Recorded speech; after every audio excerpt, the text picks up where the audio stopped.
Nasa Cotabato City ngayong araw si COMELEC Chairman George Garcia para tiyakin ang mga paghanda sa BARM parliamentary elections. Si MJ Mondihar magbabalita live mula sa Cotabato City. MJ, magandang gabi!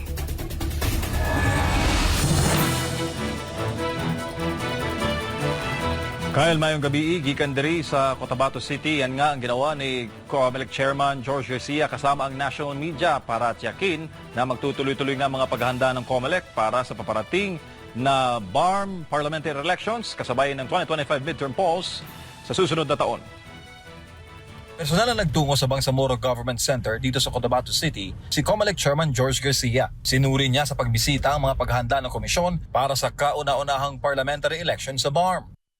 Pinakita natin, yung pagpunta natin dito kasama ang mga opisyal ng Commission Elections at matataas din opisyal ng PNP at AFP dito sa lugar na tuloy ang halalan sa Bangsamoro. Sa 2025 midterm elections, 2 balota ang gagamitin ng mga taga-BARM. Isa para sa national post, ang isa naman ay para sa parliamentary race. Mahigit sa 2 milyon ang botante dito sa BARM. Sa kabila ng paghahanda, pag-uusapan naman ng Senado ang posibilidad na iurong na sa 2028 ang BARM parliamentary elections. Mismong si Senate President Chis Escudero ang nagsabi nito. Para naman sa COMELEC, Kung ano man po yung mangyayari, may magpa-file or whatever, hindi pa naman po batas yun.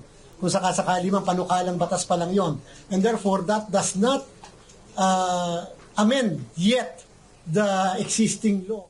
kung pagbabatayan ng batas, may hanggang June 30, 2025 pa ang Bangsamoro Transition Authority o BTA para pamunuan ng BARM.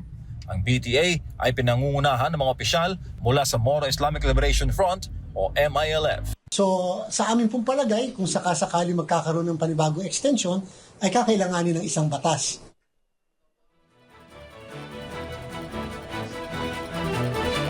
Kaugnay niyan, Kyle, ay naghain nga ngayong araw ng panukalang batas mismong si Senate President Chis Escudero para nga amyendahan at urong muna yung nakatakda ng BARM parliamentary elections sa 2025. Ang sitwasyon ngayon dito ay mahigpit ang pagbabantay ng mga pulis, ng mga taga-Army, taga-Navy at Marines at iba pang mga force multipliers dito po sa kanilang sa buong government center sa Bangsamoro para nga matiyak ang seguridad. Mahigpit nilang pinapatupad dito ang no ID, no entry policy bilang paghahanda sa mga dapat na gawin ilang araw o kung matutupad nga ba ang elections dito sa BARM sa susunod na taon. Para sa Diyos sa Pilipinas kong mahal, balik sa iyo, Kyle. Maraming salamat MJ Mondihar sa mga detalye.